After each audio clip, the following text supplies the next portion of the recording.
Dave Talks Comics, Episode 82, Batman and the Outsiders, New Teen Titans crossover.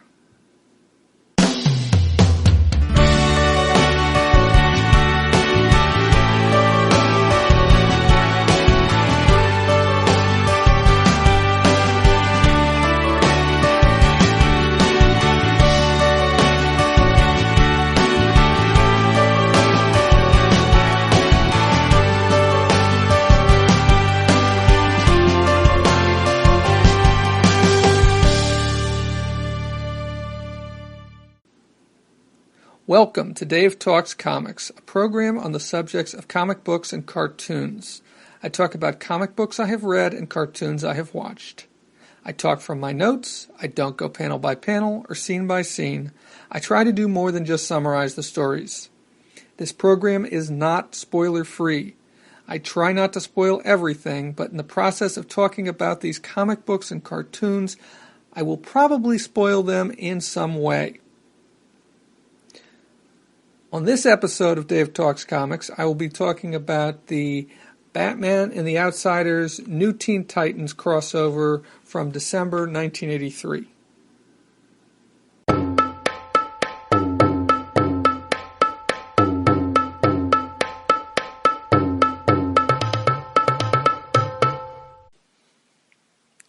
On episode 75, I talked about the 75-cent era at DC and Marvel, and a couple of the comics that I talked about were New Teen Titans number 37 and Batman and the Outsiders number 5, which is a crossover story.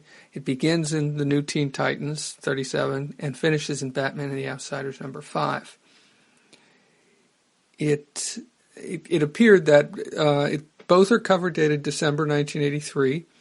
Which is the first month that DC Comics were 75 cents. I'm not sure if this was done if this was already in the plans when they decided to change it, or they decided to do this as a gimmick because they knew that they were raising prices and they felt they needed something.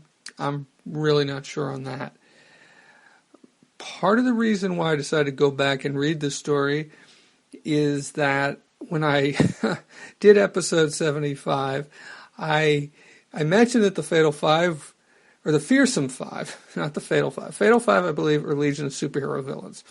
The Fearsome Five were in this, but then I managed to name members of the Brotherhood of Evil,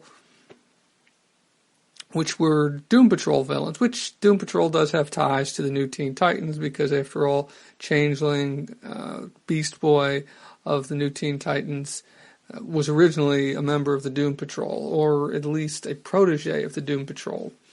And I have read some of those Doom Patrol stories. In fact, on an earlier episode, and maybe I should insert that right here, I did talk about Volume 3 of the Doom Patrol archives, which includes the first appearances of the guy who was known as Beast Boy at that time, and in the New Teen Titans era was called Changeling. So one of the things that stands out about this, and as I mentioned on episode 75, I remember buying this at the time. I was buying Batman and the Outsiders at the time. I started picking up Batman and the Outsiders when it first showed up, although I only stuck with it for the first 8 issues, then I stopped buying it after that. I'm really not sure why, but I still have those 8 issues that I bought. I have subsequently gone back and picked up the others. New Teen Titans, I wasn't buying every month. I did buy a number of issues. I bought this one. I had been buying it. The earliest issue I can remember buying is annual number 1, which was the final part of their team up with the Omega Men, which I also went back and finally got the earlier issues too, because for years all I had was annual 1, which is a great story, but it's part 4 of a 4-part story. And maybe someday I'll go back and read that and talk about that. I did go back and, like I said, finally bought it, and I really enjoyed it. But I think I scribbled a little something in my comic book blog, reading for the trade, about it. But I don't think it was very substantial, and it would be kind of nice to go through and do a more meaty overview of the story, into some insights and things, because that was pretty early in both the New Teen Titans run and also in the existence of the Omega Men. I think it was really their first I want to say it was their first significant appearance. I think for the most part they had only appeared, I think, in Action Comics and in Green Lantern. I think they first showed up in Green Lantern. But I haven't read some of those very early appearances in Green Lantern. That very first appearance is a little pricey. Maybe one of these days I will fork over the cash and buy it. I think it's Green Lantern 141. Anyhow, getting back to this story. So this is basically a crossover story. Oh, one thing I should say is that the covers are beautiful. There's a credit on one of the covers. It's basically one image. And if you put the two covers together, it's very apparent that it's one image. And on the Batman and the Outsiders cover, the credit is there. It says Perez and Aparo, because George Perez was the penciler for New Teen Titans, and Jim Aparo was the penciler for Batman and the Outsiders. I think he also inked Batman and the Outsiders, but normally Romeo Tangal was the inker for the New Teen Titans. So, as I understand it, and this is from one of the subsequent letter columns in either Batman and the Outsiders or New Teen Titans, the cover was penciled by George Perez, and then he inked the New Teen Titans cover, and Aparo inked the Batman and the Outsiders cover. And you can tell, if you look at the faces, if you look at the way they are, you can tell that Aparo on the Batman and the Outsiders cover, you can tell that it's definitely, it looks much more like Aparo than the other one does, although there's definitely a continuity there of appearance. It doesn't look like pure Aparo, whatever that means. So the villains in this story are the Fearsome Five, and they are Shimmer, Mammoth, Gizmo, Dr. Light, and Simon. And the story opens with them breaking out of prison. Now, they had fought the Teen Titans before this. I have not read those appearances. I'm hoping some point to go back and read those start at the beginning and read Teen Titans at least up through, say, the Judas Contract. So they're in prison. They're in Tri-State Penitentiary. I'm not sure exactly where that's supposed to be. But one of their number, Gizmo, was not locked up. I guess he must have escaped the last time. And so he's helping Shimmer, Mammoth, Dr. Light, and Simon to escape from this prison. Now, Shimmer and Mammoth are brother and or sister and brother. Shimmer's a girl and Mammoth's a boy, or a man and a woman. And she has powers that kind of resemble Firestorm's powers in some ways, that she can transmute things. But she's being held in stasis, but somehow she escapes from that, and I think that's because Gizmo does something to disrupt the power source for the device that's holding her in stasis, something like that. And then Mammoth, I guess he breaks out because he thinks his sister is in danger, so I guess he'd been holding back up to that point, something like that. Oh, and they first appeared in New Teen Titans number 3. In fact, most of the members of the Fearsome Five first appeared in New Teen Titans number 3, the exception being Dr. Light. Dr. Light first appeared in JLA number 12, which came out in 1962, and he had a number of appearances over the years before I think he was the original leader of the Fearsome Five. So Mammoth is just a big guy who is strong and who's strong and has a degree of invulnerability. Gizmo is a small person, a little person. I'm not sure what the exactly correct term is, but he's an inventor or a tinkerer. He wears a rocket pack. He dresses in green. Like the other characters on this team, he first appeared in New Teen Titans number 3. It's kind of funny here because he's figuring out how to break in, and one of the things he uses to break in is an ET speak and spell, which I remember, but wouldn't mean anything probably to somebody who wasn't of the right age. I don't think I had one. I was a little old for that. I was about 12 years old when E.T. came out, and this would have been a year later. This is from '83, or maybe E.T. came out in '83. I'm not sure. I thought it was '82. Anyhow, and then the other member of the Fearsome Five is Simon, who once again first appeared in New Teen Titans #3, and he possesses telepathic and telekinetic abilities. I think I mentioned in episode 75 he appeared in Young Justice, season 1 of Young Justice. He looks a little different. He's a little younger there. He's got this weird kind of, where his head kind of looks like a fishbowl. I don't know if they've ever explained that at any point. And you can see his brain. So it's kind of like his brain is on, and his skin is very pink. I don't know if that's ever been explained or not. He definitely looks evil, though. So they break out of this prison, the Tri-State Penitentiary. Oh, and then you get them at their new headquarters, which is in the Jersey Palisades, and you get a one-page origin of Shimmer and Mammoth, and you find out that they knew this. They were helped when they were younger by somebody named Dr. Jace. Now, I did a little research. Dr. Jace first appeared, and her only previous appearances were in Batman and the Outsiders 1 and 2, because Dr. Jace apparently also helped Geoforce of the Outsiders, and also Terra of the Teen Titans, who was with the Teen Titans for a short time. And if you want to find out what happened to her, read the Judas Contract. But there's hints about what's going to happen in the Judas Contract at this point in this story. And so for the first few pages, it's all bad guys. It's all Fearsome Five. Then you the scene shifts to the Teen Titans Tower, and the Teen Titans at this point are Robin. Well, actually, Robin's not in this scene, although he does show up later on. You've got Wonder Girl, Kid Flash, Cyborg, Raven, Terra, Changeling, and Starfire. And I think Robin would be the only one that's missing, at least they're regular members at this point. Speedy was not a regular member at this point. Aqualad, I don't think, was a regular member at this point. Both of them had been.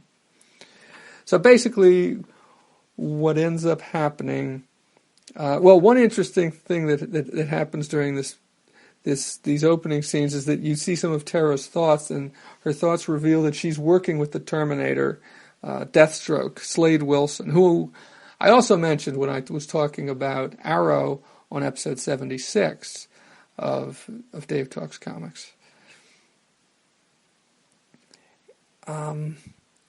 Although I'm not sure if this is the first time it was revealed that she was working with Slade Wilson, or when it was revealed, or if that was known from her first appearance or very early on. I'm not even sure exactly what her first appearance was, but I don't think she'd been around for more than a year. I think she showed up somewhere in the 20s, maybe 25, 27, something like that. So I don't think she'd been around for too long at this point. And neither had her brother, for that matter, Geoforce, because I'm pretty sure his first appearance was in Batman and the Outside. Well, actually, it was probably in Brave and the Bold number 200, which was the first appearance of the Outsiders. So let's see. Going back to my notes. Okay, so the Titans detect some sort of an occurrence. Something's going on, and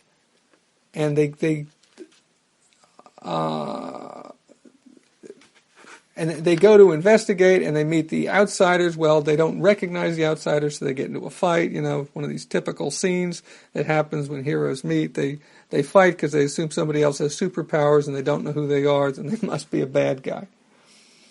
But neither Batman nor Robin is present in this, so it's the Outsiders versus the Titans without their leaders, basically. And I think this is the first time that's revealed that after this fight, that Terra and Geoforce are siblings. But in this scene, when the Changeling seems to think that something's off, and I don't know how much this carries forward, And it kind of has to do with her costume, the fact that her costume looks just like her brother's, or very similar to her brother's, the same color scheme at least, and the belt and the armbands look the same. But Changeling, who's had a crush on Tara, he says, something's wrong here. Tara told me she sewed up her own costume, and they never get back to that in this story. So I'm not sure if that's followed up on in subsequent issues of New Teen Titans, but of course Tara's story comes to a head in the Judas Contract, which is about 6 months, about 6 months after this is when the Judas Contract came out. So after the Titans and the Outsiders finally realize that they're on the same team, so to speak, that they are not, neither one of them are evil. Then the scene shifts to stately Wayne Manor, and before I get into this, I want to say they mention Gotham City and they also mention New York City in this, and they kind of use them interchangeably, although I was under the impression, at least at this point, that Gotham and New York were not supposed to be the same city. I'm not sure about that, but so just throwing that out there, because at one point there's a fight that takes place in Central Park, and I'm not sure if there is supposed to be a Central Park in Gotham City. I don't know this stuff well enough, but it's just one of those things that was in the back of my head as I was reading this. Where's this supposed to be? So the scene shifts after that. The Outsiders and the Titans shake hands and make up. The scene shifts to Wayne Manor, where Dick Grayson, Robin, and Bruce Wayne, Batman, are arguing. And Dick is talking about ending their crime-fighting partnership, which kind of is laying the groundwork for what's going to happen around the time of the beginning of the Judas Contract, which is that Dick is going to drop the Robin identity and is going to become Nightwing for the first time. Although Nightwing, that isn't the first time that the name Nightwing has been used by a hero, but I'm not going to get into that right now. Let's see. Oh, and then Jason Todd. It's also interesting to note that Jason Todd is present in this scene, and as Robin is saying, he's talking about quitting or talking about, he's tired of being Robin. Jason says, "Can I become the new Robin?" Which is kind of funny because it's kind of like, why would he assume that just because Dick is no longer going to be Robin that he could be Robin?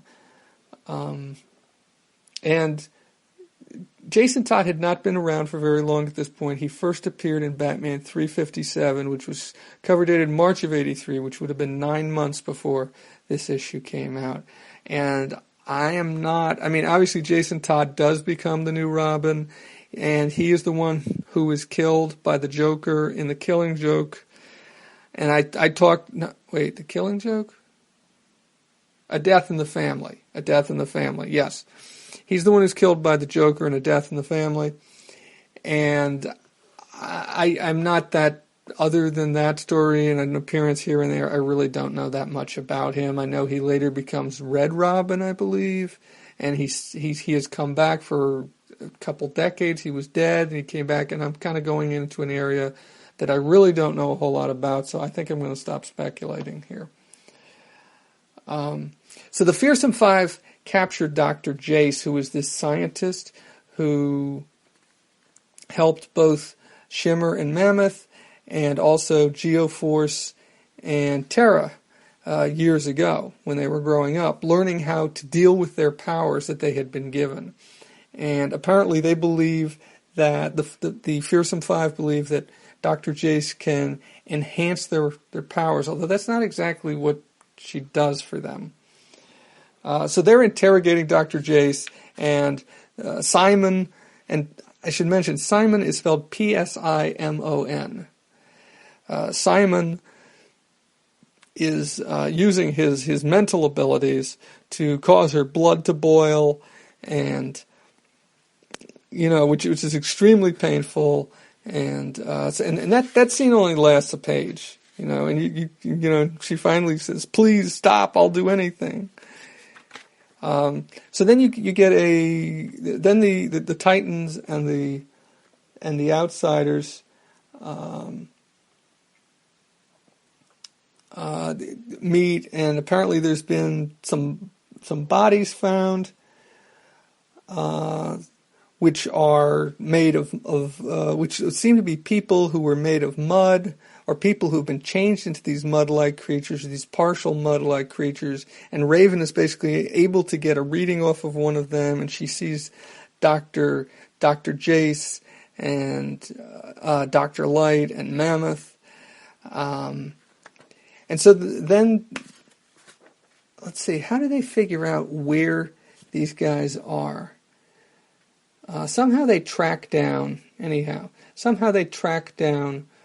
the Fearsome Five, who were on a small island, and I'm quoting here, sitting squarely in the center of polluted Gotham Bay. See, there's Gotham again. And I think they're using Gotham and New York interchange. Anyway, so the Outsiders and the Titans break into this headquarters of the Fearsome Five. And the heroes end up having to fight these mud creatures, which are basically I think the word they use is indigents. In other words, indigents, homeless men who Dr. Jace has transformed in, because she was tortured by Simon, has transformed into mud creatures, because I guess that's kind of in line with Dr. Jace having helped Geoforce and Terra, who had Earth-based powers, so maybe there's something there, although they don't really try to explain the science. So while the heroes are battling the mud creatures, the Fearsome Five escape, and then Simon blows up the island. And that's how the first issue ends. So the heroes seem to have been killed. In the final panel, you see them sinking into the water, and the villains are very happy, and the mud creatures have survived. So moving on to the second issue. Oh, that first issue was titled. Yeah, let me say a couple other things about that first issue. That first issue was titled "Lights Out, Everyone." It's Marv Wolfman is the writer, who was it's the regular team from New Teen Titans at that time. Marv Wolfman was the writer, George Perez layouts, Romeo Tangal embellisher, and Mike W. Barr, who's the writer for Batman and the Outsiders, is credited as co-plotter. Now in Batman and the Outsiders number 5, the second part of the story is titled Simon Says, P-S-I-M-O-N. And Mike W. Barr is the writer, Jim Aparo is the artist, and Marv Wolfman is credited as the co-plotter. Now this one opens up with a big splash page where you've got the faces of the two teams going down the sides, and then you see in the middle you have all these heroes kind of sinking to the bottom of, I guess, Gotham Bay. And I should mention that there's a caption above that says, "Are you in luck? For only 75 cents, you have a ringside seat for the deaths of Batman and the Outsiders and the New Teen Titans." Now, is that a bargain or what? So they're making a reference to the fact that the price went up to 75 cents, although they don't specifically say it went up. They just say, they reference the fact that the price is 75 cents. So the heroes escape death thanks to Terra and Geoforce. They're able to use their abilities to pull some of the island that blew up together and use that to pull everybody up to the surface. So everybody survives. And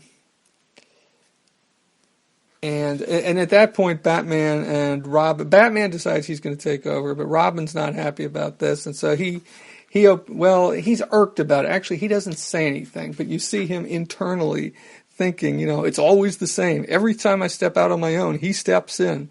and it's back to being the boy wonder. And he's pissed, but he doesn't say anything. He's just kind of silently suffering or silently irked about this. But that's not going to be the last of that. Let's see. So the story moves back. So the scene shifts to the Fatal Five, the Fearsome Five. The Fearsome Five in their next headquarters, and who knows, okay, so now they're back in the Palisades, which is where they were immediately after their prison break in New Teen Titans 37. And Dr. Light is trying to get these mud creatures to do what he wants, to salute him, and at this point the rest of the Fearsome Five, the four, and in my notes I've referred to them as the FF, of course, So the FF, the other four, confront him, and they basically want him out of this. And Dr. Light seems to think that he's the leader of the group because he brought them together, which kind of makes sense since it makes sense that he's the one that brought them together since he's the one who has the longest history in the DC universe at this point. So Dr. Light, Simon uses the mud creatures to attack Dr. Light, and Dr. Light takes off, but then Simon takes off after him to hunt him down, and there'll be more about that in a minute. So there's what I wrote, there's dissension in the ranks of the FF. Dr. Light quits the group. Simon decides to hunt and kill him. So the scene shifts and the heroes are taking a break at the Outsiders HQ, which is Bruce Wayne's old penthouse. And for the most part, they're friendly, although Terra, there's a bit of animosity between Terra and Metamorpho. So for the most part, there's a scene between Kid Flash and Black Lightning, where Black Lightning reveals that he wasn't a superhero for quite a while because he killed a boy by accident. Or was it no, wait a minute. I don't know if it was a boy. A bystander, yes. He says a bystander by accident. And Kid Flash is kind of shaken by that. How can you live with that? Wait a minute. Okay, so one of the people who when the island was blown up, one of the people that was there was Dr. Jace. And the Fearsome Five did not take Dr. Jace with them. They left her to die. So now she's been rescued by the heroes, and she's with the heroes, and she knows everything that the Fearsome Five are planning. Okay, well, this explains something which I thought was a little odd later on, but I guess...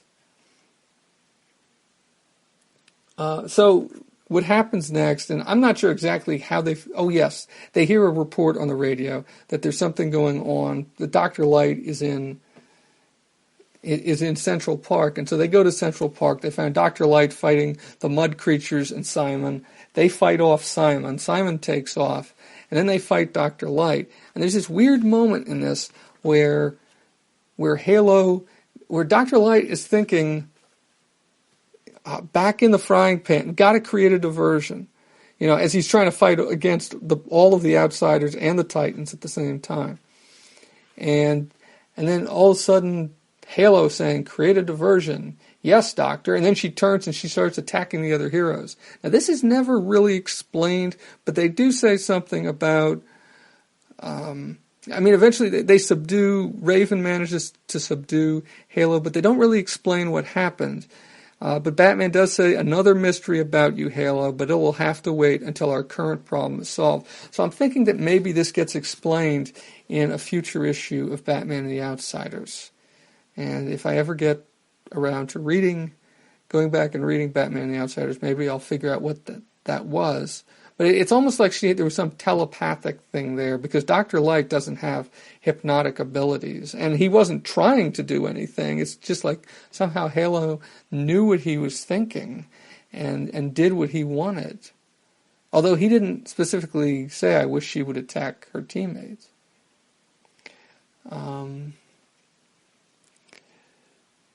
So the big plan that the Fearsome Five have Doesn't really involve the mud creatures after this.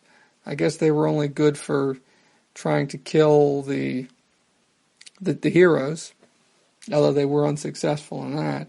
And then Simon used them to try to hunt down and kill Dr. Light, but they once again wasn't successful there.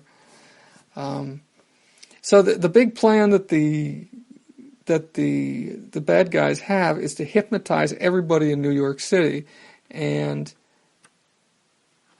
then I think after that he's talking about hypnotizing everybody in the world, but I think it's making us the only criminals in the world. Okay. So before they do this, Dr. Jace builds a device that creates how do I explain this? Let's see. Heroes avoid getting hypnotized by using a ray invented by Dr. Jace before the villains announce or launch their plan. But I guess Dr. Jace knows about this because she was working for the bad guys because they had tortured her, and so I guess it's all okay. So she's able to. So everybody in New York City is hypnotized except for the bad guys and the heroes. The Batman and the Outsiders, and the new Teen Titans. So how do they hypnotize everybody? Well, they've got this. They use the transmitter at the Empire State Building to broadcast some sort of signal. Although, once again, that isn't exactly explained. All you do is you see them throwing a switch, and then all of a sudden, everybody's hypnotized. So this was comics back then, I mean, you didn't. And honestly, you can definitely see a difference between these two issues, between the New Teen Titans, the way it's scripted, the New Teen Titans is scripted, and the way Batman and the Outsiders is scripted. Even though it's all one story, you can see a difference in the way even the panels are laid out and the fights go. It's much, I think that the New Teen Titans issues are much cleaner, and you see much better sequential art. As much as I like Jim Aparo's art, I gotta say that quite often the fight scenes don't. It's like there's all these different moments, but you can't really see the progression from one scene to the next. Not all the time. I don't know. I'm not sure if I have all my thoughts together on that, but it definitely there's something there that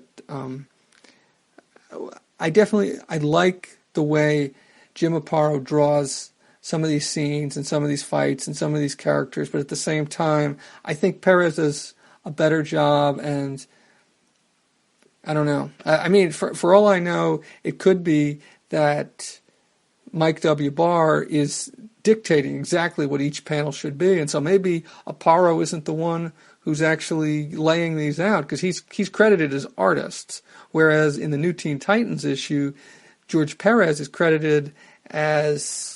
Hold on a second.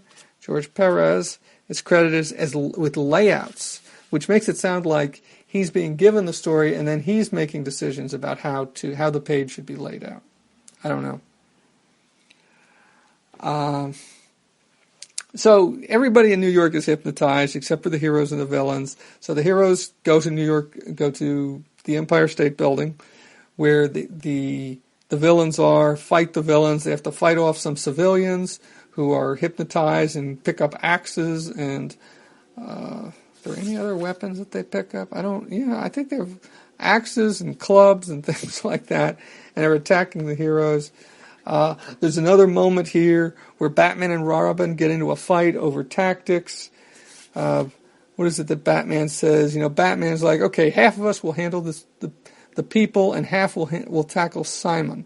Katana, Starfire, and Halo will lead the defense against the civilians. And that's when Robin flips. He's like, no! Starfire is best on offense, not defense, and we'll need Halo to put Simon away, and then this goes on for a couple more panels. And Robin, Batman tries to tell Robin, oh, calm down, you're out of line. And Robin's like, the hell I am, I know better than you, and blah, blah, blah, and this goes on. And so finally Batman's like, okay, we'll do it your way. And so Robin wins this one, and so then you get the the ends of this fight, and it's kind of funny because in one panel you see Terra using her earth powers to assault Shimmer with clumps of earth, and they're inside the Empire State Building, so I'm not sure exactly where these clumps of earth are coming from. I suppose it's possible that there's plants in there. I'm not sure. But anyway, the heroes, effectively team up, and they defeat all of the Fearsome Five. Dr. Light isn't there at this point, so it's really, I guess, the Fearsome Four: Simon, Shimmer, Mammoth, and Gizmo.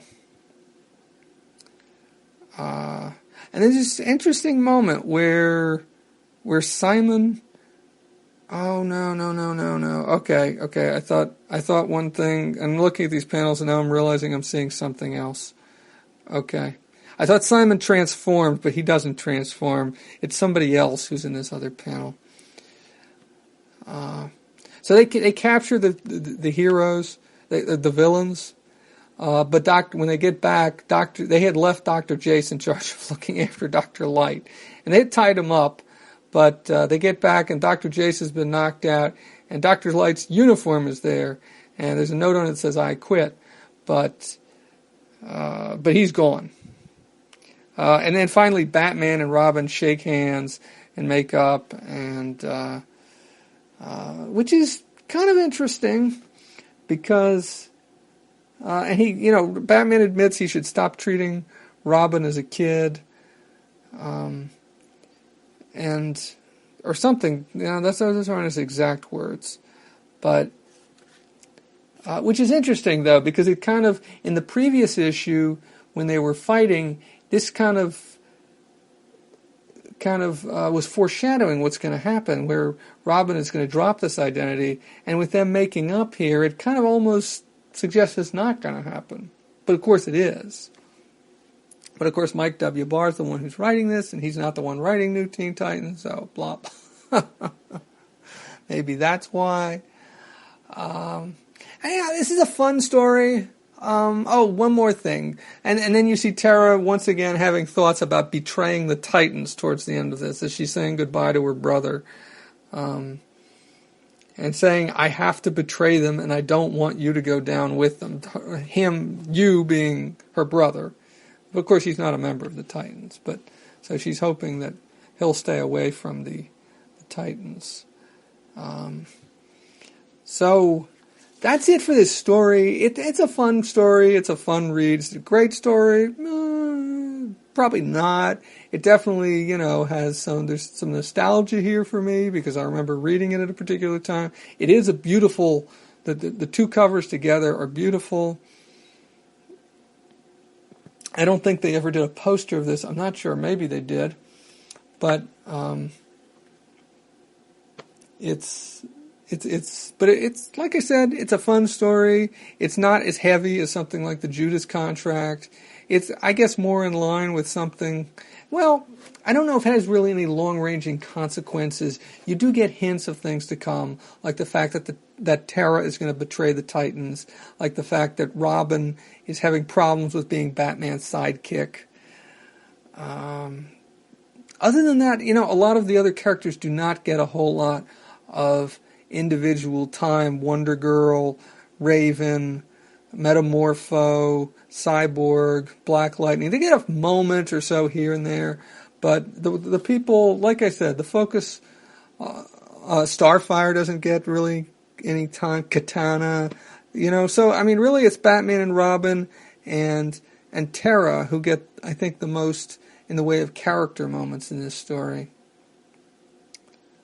And I'm not sure exactly where things go from here. I know that the Fearsome Five do reform, come back together. I believe that there are some other members of the Fearsome Five who join later on. I'm not sure who leaves. I did check on this. Mammoth and Shimmer do show up in Young Justice, but they look very different than they did at this point. So I don't know if it really is the same characters. I think they're really only the same characters in name only. They're not exactly the same. They're similar, but they're not exactly the same. So it was fun to reread this. It was fun to revisit this story.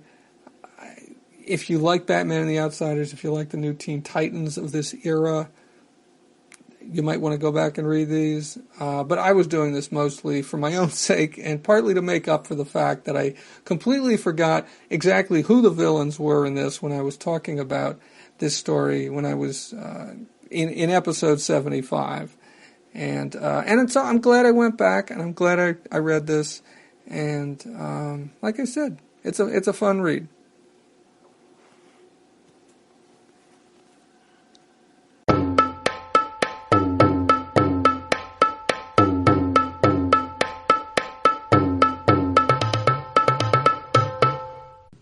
A few additions and updates to what I've already said.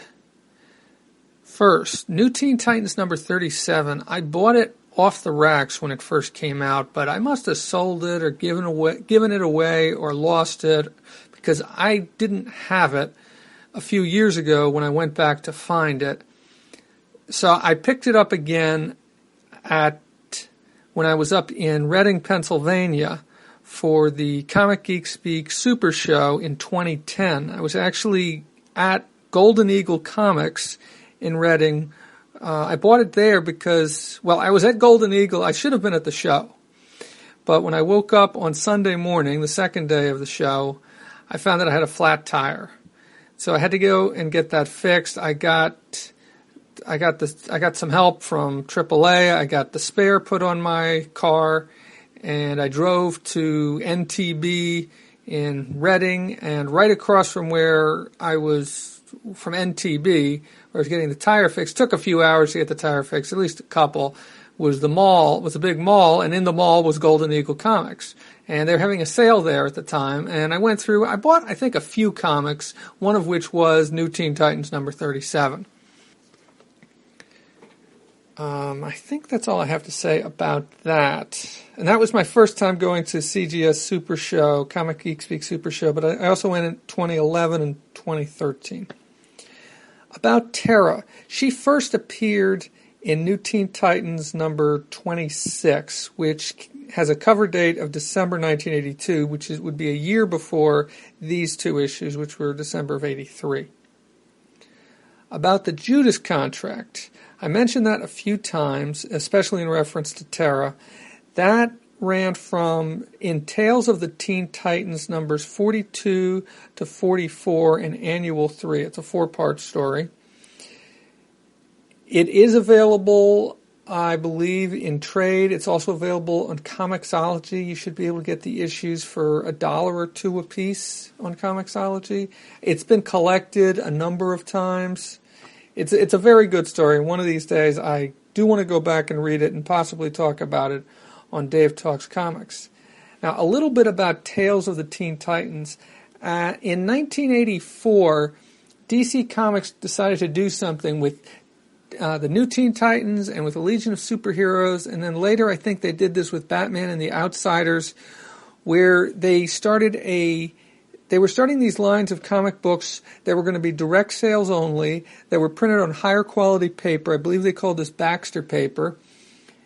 And they continued, they actually had 2 books for New Teen Titans for a few years. But the catch was this. So the stories that were running in New Teen Titans continued, but they renamed the series Tales of the Teen Titans. And from issues, and that started with issue 41. This was issue 37 that I was talking about on this episode. So from issue 41 to 58, they continued to produce original stories. And then from issues 59 until the series ended with issue 91, it was all reprints. And the first issue was a reprint of the original New Teen Titans story, which was a preview, which was an insert in DC Comics Presents number 26, and then they also reprinted in that issue a New Teen Titans story from the Best of DC, which was a digest book, Best of DC number 18. And I believe also in that issue were a bunch of the original Teen Titans stories from like the 60s. So from 60 to 91, it was all reprints of this new Baxter series, which I think was the way we referred to it back then, because the paper was higher quality. It was obviously more expensive. You could only find it in comic shops. They didn't sell it on newsstands. And so the idea was for the people who didn't have access to comic book stores, they would reprint these stories in a regular quality comic book. In other words, it wasn't on the high quality paper, and those would reprint in Tales of the Teen Titans, but the stories would have already appeared in New Teen Titans. And I think George Perez left the series sometime, possibly before this, the Tales of the Teen Titans run went from original stories to reprints. I'm not sure exactly when, but I believe Marv Wolfman continued to write it for a while. Oh, and the other thing to point out is there is also a mini-series from a couple years before, from 1982, that was called Tales of the New Teen Titans. This was Tales of the Teen Titans. Tales of the New Teen Titans was a 4-issue mini-series, which each issue was the origin story for one of the New Teen Titans: Cyborg, Raven, Changeling, and Starfire. And that series is also available in reprint. I believe it's been collected in the DC Archive versions of the New Teen Titans, or the electronic, the Comixology versions of the books. I believe they've reprinted at least, I think, the first 16 issues of New Teen Titans. Or if you have the New Teen Titans Omnibus, those things, I think they all have those in addition to the regular issues of New Teen Titans. The only other thing that I wanted to point out was that I mentioned Doom Patrol Archives Volume 3. I talked about that on episode 59 of Dave Talks Comics. And I also mentioned A Death in the Family, which is a Batman story. I talked about that on Dave Talks Comics number 67.